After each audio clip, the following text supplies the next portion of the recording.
যার মুখের দিকে তাকিয়ে এই আয়াতটি মাত্র 3 বার পাঠ করবেন, সে আপনাকে পাগলের মতো ভালোবাসবে, আপনার কাছে ফিরে আসতে বাধ্য হবে, আপনার বশ হবে, আপনার প্রতিটি কথা মানতে রাজি থাকবে এবং আপনার প্রতি সে আকৃষ্ট হবে।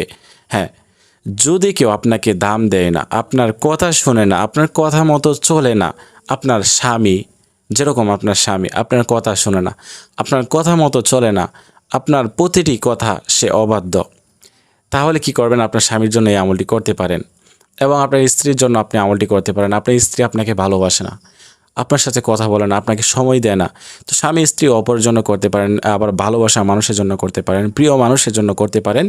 এই আমলটি করলে কিন্তু খুবই লাভ রয়েছে, খুবই লাভজনক একটি আমল, খুবই কার্যকরী একটি আমল। কোরআন শরীফ থেকে নেওয়া এই আয়াতটি আপনাদেরকে আমি খুব সহজেই আজকে শিখিয়ে দেব এবং পাশাপাশি এই আমলটি আপনাদেরকে খুব সহজেই শিখিয়ে দেওয়ার চেষ্টা করব। আপনারা এই ভিডিওটি সম্পূর্ণ দেখার চেষ্টা করবেন।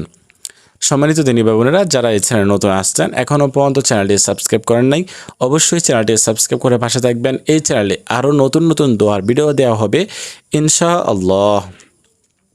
সম্মানিত দিনী ভাই বোনেরা, আমরা আজকে যে বিষয়টি নিয়ে আলোচনা করব সেটি হচ্ছে, যার মুখের দিকে তাকিয়ে এই আয়াতটি মাত্র 3 বার পাঠ করবেন, সেই ব্যক্তি আপনার বশ হবে, আপনার বাধ্য হবে, আপনাকে পাগলের মতো ভালোবাসবে, আপনার কাছে ফিরে আসতে বাধ্য হবে। হ্যাঁ, তো কিভাবে আমলটি করবেন সেই জন্য আপনাদেরকে একটি আয়াত সহিহ শুদ্ধভাবে শিখে নিতে হবে, কোরআন শরীফের একটি আয়াত। তো সেই আয়াতটি আপনাদেরকে আজকে আমি সহিহ শুদ্ধভাবে শেখাবো এবং প্রথমে বলে দেব এই আমলটি কিভাবে করবেন, আমলটি কিভাবে করতে হবে আপনাদের। তো আপনি ওই ব্যক্তি যখন আপনার সম্মুখে থাকবে, যেরকম মানে মুখের দিকে তাকিয়ে বা চেহারার দিকে তাকিয়ে আমলটি করতে হবে। যদি ওই ব্যক্তি আপনার থেকে দূরে থাকে তাহলে কি করবেন? ওই ব্যক্তির ছবির দিকে তাকিয়ে আমলটি করবেন। আর যদি কাছে থাকে তাহলে ভালো, তাহলে আপনি কি করবেন? ওই ব্যক্তি আসার পরেই আপনি যদি সময় হয় তাহলে ইস্তিগফার দুরূদ শরীফ পাঠ করবেন, পাঠ করে ওই আয়াতটি পাঠ করবেন। আর যদি সময় থাকে তাহলে মানে সময় না থাকে তাহলে শুধুমাত্র ওই আয়াতটি তার দিকে তাকিয়ে পাঠ করবেন, আর কিছু করতে হবে না সময় না থাকলে। আর যদি সময় থাকে তাহলে আপনি মনে মনে এই আমলগুলো করেন। ইস্তিগফার 3 বার, আস্তাগফিরুল্লাহ আস্তাগফিরুল্লাহ আস্তাগফিরুল্লাহ, তারপরে 3 বার দুরূদ শরীফ পাঠ করবেন। যে দুরূদ শরীফ নামাজের মধ্যে আমরা পড়ে থাকি, আল্লাহুম্মা সাল্লি আলা মুহাম্মাদ ওয়া আলা আলি মুহাম্মাদ কামা সাল্লাইতা আলা ইব্রাহিম ওয়া আলা আলি ইব্রাহিম ইন্নাকা হামিদুম মাজিদ, সম্পূর্ণ দুরূদ শরীফ আমি পাঠ করি নাই, আপনারা পাঠ করবেন। যারা দুরূদ শরীফ পারেন না তারা শুধুমাত্র সাল্লাল্লাহু আলাইহি ওয়াসাল্লাম পাঠ করে নেবেন। তো এখন আসেন কোন আয়াতটি পাঠ করব। ওই আয়াতটি হচ্ছে কোরআন শরীফ থেকে নেওয়া সূরা তোহার 39 নং আয়াত।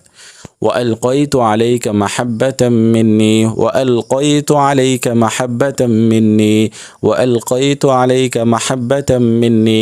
আয়াতটি যদি তার মুখের দিকে তাকিয়ে, তার চেহারার দিকে তাকিয়ে আপনি পাঠ করতে পারেন, আপনার জন্য সে পাগল হয়ে যাবে, আপনাকে পাগলের মতো ভালোবাসবে, আপনার প্রতিটি কথা সে মানতে বাধ্য থাকবে।